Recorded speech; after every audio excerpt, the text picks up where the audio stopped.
So,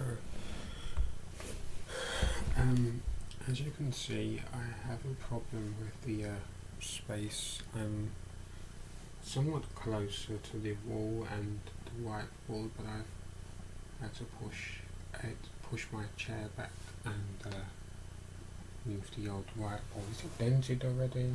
Gosh, please no. So it's gonna fall any second. There's a large die sitting behind it and my little safe. So yeah, it's not that safe.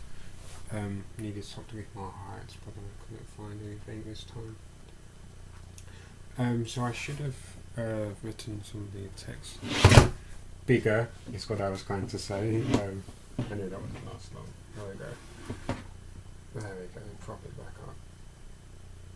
Got a bit forward too much, there we go. Okay, I thought I should have, yeah, this is so awkward like this. There we go, that's better. I should have written the text a bit, no, we don't need the bottom. A bit bigger, but let's move back a bit. Yeah, I should have made some of the text a bit bigger, but as you can probably see, I was or were Tom Baker. That's a reference to the 50th anniversary of Doctor Who, where Tom Baker plays what you're led to believe is a future incarnation of the Doctor. I'll play some clips in a minute, hopefully the BBC will not sue me. Hopefully they're in a generous mood this time of year, little festivities and all that. But yeah, it was a word Tom Baker, because some people were getting quite confused, and again, we should use language how we want. Words only have base meaning, base references. A word can mean anything, and it's all about communication, colour. You shouldn't, if grammar is rigid, it's defeating the whole point. It's language should change, and if you want to change it daily instead of every decadely, that's fine with me. Some people are just, a bit silly, and you learn, sure, you may be briefly confused, momentarily confused, but firstly, what some people don't realise is we never fully understand what someone's saying, whatever they're saying, whatever their grasp of language, whatever language they're using, how fast they're talking, how slow, their intonation, etc., etc. I say we probably sometimes 90% of the time we're completely misunderstanding, but we get the feeling that we understand what someone's saying, but actually we don't. It could be because you don't know something about their life, so you don't actually realise what they're saying when they explain their view. You think, oh, I can understand where you're coming from there, understand what your statement means, but actually when you're actually, in actuality, if you were to learn about their views, use word, that was a natural example that will come in handy later on. If you were to understand where they are coming from, you realise in your mind you'd express their view differently to the words that they use. Words are placeholders. In some ways we've made things too complex in that that's not necessarily why we misunderstand everything, but in some ways things have become too complex, not in a creative sense. You can do whatever you want, it's brilliant, I love getting complex, that's brilliant, that's right up my alley, but in some ways the language has become too complex. It may sound funny, but if we stuck to maybe grunting, supposedly what cavemen did, it may be easier, but at the same time the complexity does allow for new forms of communication and so forth, and also my point being, actually, with these complexities we've actually dumbed things down in some way, so language has become too simple, but at the same time, particularly when thinking about text speak, obviously sometimes that gets a knock in, people can't spell anymore, but it's an entirely legitimate way of speaking, and it represents a certain culture, a certain mindset, and it is what it is. It's neither bad nor good in that. It's just communication, and it's not evil. It's certainly not evil. And yeah, I'm not really a text speaker, but that's me. I shouldn't be enforcing my will onto other people. So yeah, I and despite our differences, our massive differences in languages, we're still able to sort of meet in the middle, trying to communicate, trying to understand. Sometimes it can be very difficult. I have a friend, she I haven't seen her post on Facebook for a while, but she will I mean, her whole speech is it's I mean, informal doesn't really begin to explain. It's how would I describe it? It's been a while, but it was so I need to revisit some examples, but it's so removed, so alien to anything I'm familiar with, and it's so sort of it's ultra slang, ultra. There's more than a gentle, casual breeze. It's very peculiar, and I was looking at it, I was trying to understand. I was so stunned. What are you actually saying? Because it was just it was so concise in a sudden manner. I'm used to making things concise as well as expanding. I've read quite a few languages of my own, but her sort of slang was a completely different animal, and I was sitting there trying to think, does anyone actually understand? Is it just me, or does she understand what she's saying? So that's something to be proud of. She's invented, well, maybe not her personally, I'm sure she has a group of people speak in that manner, but again, each of them as individuals and or as a group should be proud of their new language. Just as proud as I am of balancing this. See, it wobbled, but it's staying. It knows its place today. So yeah, there's so much arrogant. Often it's insecurity, and that's no excuse. People, we all have insecurities, and we shouldn't you shouldn't attack people because of them. Some people seem clearly to be they don't like the idea that certain say tech speakers, for example, are associated with less intelligence or whatever. So when someone misspells a word or something, rather than being helpful, like some people will, of course, they will they see the person as like a contaminant. They have to oh, by the way, I know the correct way to spell this word, and yet you're so unintelligent. Even though that's also confusing intelligence with education, almost two entirely different concepts. But trying to get that across to them is a bit of a issue when they're so arrogant. So yeah, no one likes an arrogant person. It's not a game of let's see who's the most intelligent, and you can't even define intelligence, not so easily, not in such simple terms anyway. So so language is good to change. So obviously these videos, it's not about telling you how to speak, it's about just mentioning some traditional how we tend to say things day to day. But obviously if you want to speak differently, then being my guest, you absolutely should. You should be free to express. I'm always encouraging that, always encouraging freedom of expression, freedom to speak how you want, freedom to develop your own accent should you wish, or let your own accent develop naturally, pronounce words how you want, speak as fast or as slow as you want, speak in 200 different languages. You absolutely should, but so this is obviously just tradition. This isn't telling you how to speak. This is just a guide in case anyone was confused about some traditional things. So you may be able to see some of the text. Let's show you again. I'll give you a brief zoom in, and then I will zoom out again. So we've got, as I mentioned, a header was a Word-on Baker. This is what someone said to me when I showed them this is a young student of mine. I was showing a baby photo, and she said, "You were a cute baby." So as you can see, that's a different. We'll go on to that in a moment. So obviously, you probably hear people say that quite a lot. Not necessarily about my baby photo in particular. Maybe, I don't know. Hopefully, people will not say I was a strange mutant or something, but maybe someone said it before. And then we've got was versus were, and obviously both past tense in this case, first and third person singular past and statement of fact.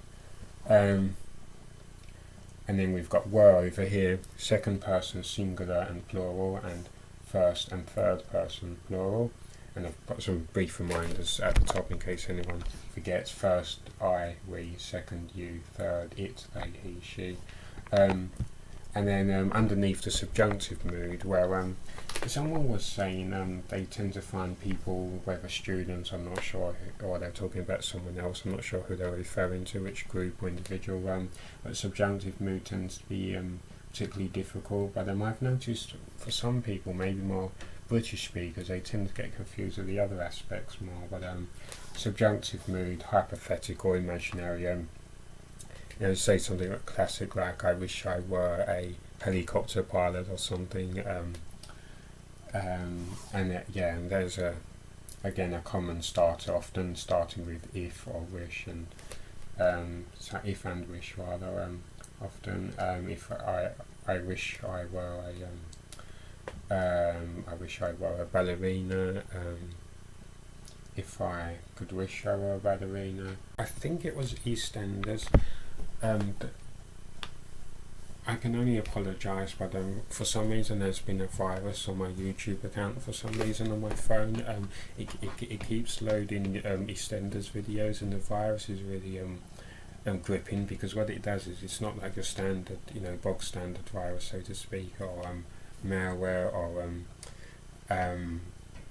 malware or ransomware, whatever. But it actually forces you to look at the screen, and sometimes it actually it makes your cheeks rise slightly as though you're smiling, and all sorts of things. And I can understand people's confusion that if they walked in, they may think they're actually enjoying an episode of EastEnders, which ordinarily nobody would ever think you're doing such a thing. But it's a really bad virus. So if you go through my history on YouTube, it would look as though I've been watching EastEnders videos, perhaps by choice, which of course I'd never do. I'd never be guilty of such a thing, perish the thought. But it's really strange virus. I hope Windows, or Android rather, because it's on my phone, it hasn't happened to my laptop yet, but it's on my phone. I hope Android release a patch of some sort where I have to email them, because it's really strange. But anyway, this virus took hold of my hand one day, and I started it's like I started actively searching. It was like I was consciously searching for EastEnders videos. It's a really worrying virus. But anyway, I've never had this virus before. It just suddenly came to me one day.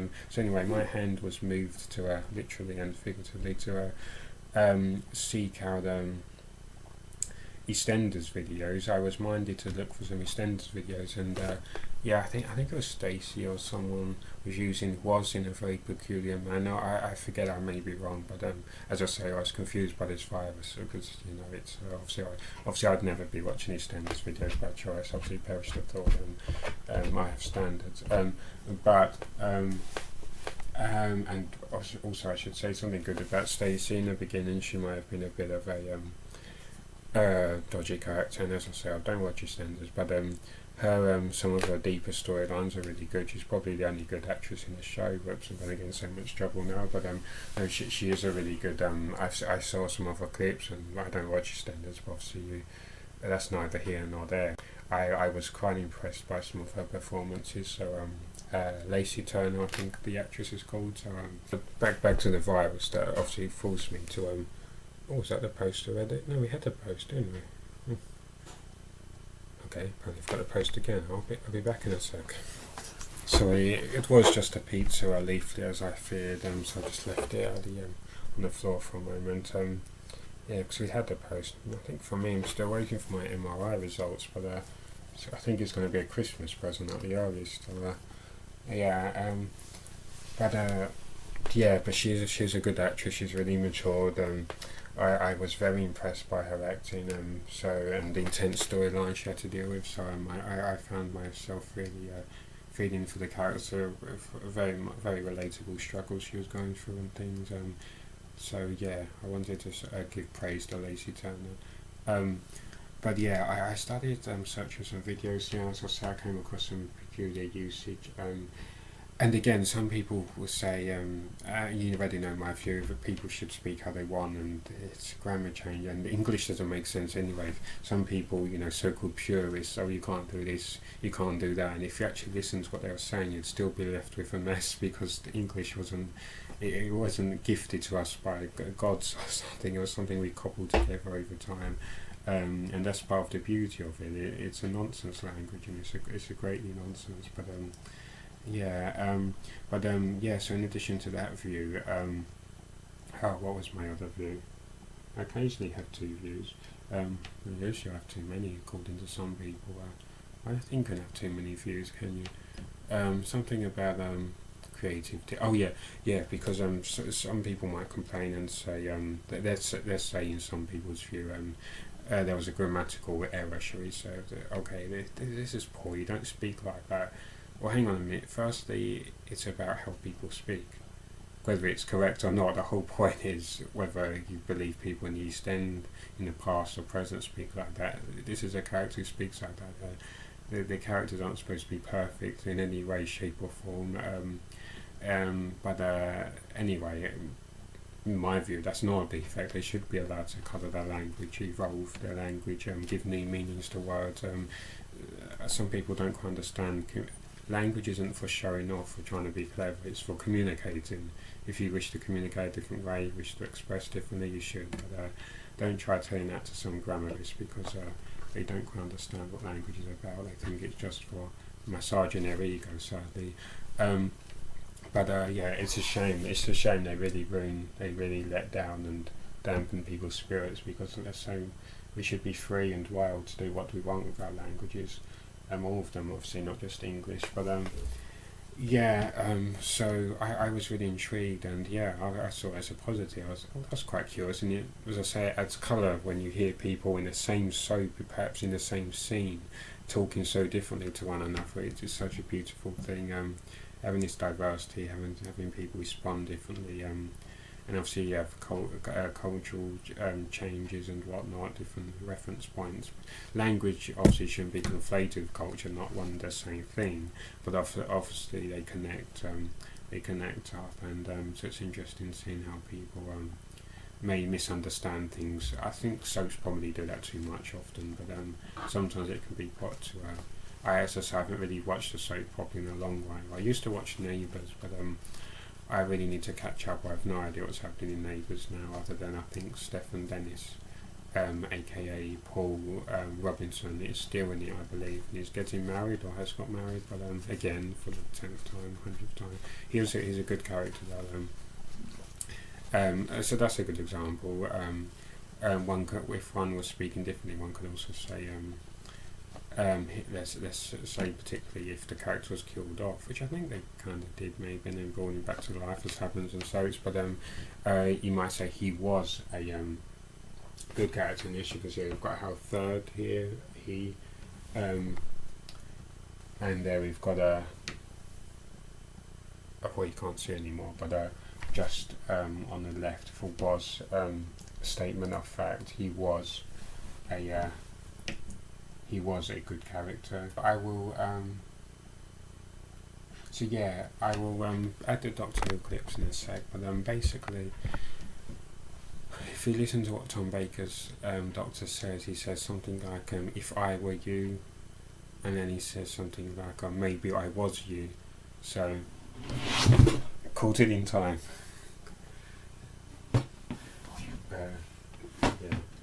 Once I get hold of my drill, I can drill it to the wall. So he says, whoops. So he says basically, if I, he says something like, I can only tell you what I would do if I were you, something along those lines. You'll hear the precise clips soon, and then they both laugh. Okay. Stop falling. And then they both laugh, and he says, maybe as a sort of clarifier, or sort of a mystifier as well, maybe I was you. You've got that if, which is obviously common with subjunctive mood. If I were you is hypothetical. I mean, if he's a future incarnation, he obviously kind of knows the truth. But there's a great mystery element in Doctor Who. If I were you, I would, go looking for Gallifrey, etc., etc. Look for Gallifrey. But then he says, I'm pretty sure it's just something like, if I was you, I need to watch the clip again, as I will, of course, when I add it to this video. But he then says, or maybe I was you. So then again we have I, obviously first person, and this time we have was, if I was you. You know, I really think you might. So then we've gone from a hypothetical, so we've gone out of the subjunctive mood, and we're watching this workboard forever fall down. It adds a nice element, doesn't it? It's testing my reflexes. I thought they were so terrible, but I seem to be not decaying at quite the pace I was feeling them to be. So we then go out of the subjunctive mood with if hypothetical, imaginary, again, if how much he knows is, but just looking at his language for this particular moment in space and time. If I were you, I could tell you what I would do, and then he says, or maybe I was you, maybe I was you. I never forget a face. I know you don't. And in years to come, you might find yourself revisiting a few, but just the old favorites, eh? So then we've got our first person again. Maybe I was you. If I were you, if I were you, oh, perhaps I was you, of course. Or perhaps you are me. For me, one of my focuses is on how things sound. So often in my novels I will switch words around. I have the traditional usage and whatnot, just because I like how something sounds, and with me I always prefer how were sounds to was. Often I prefer were.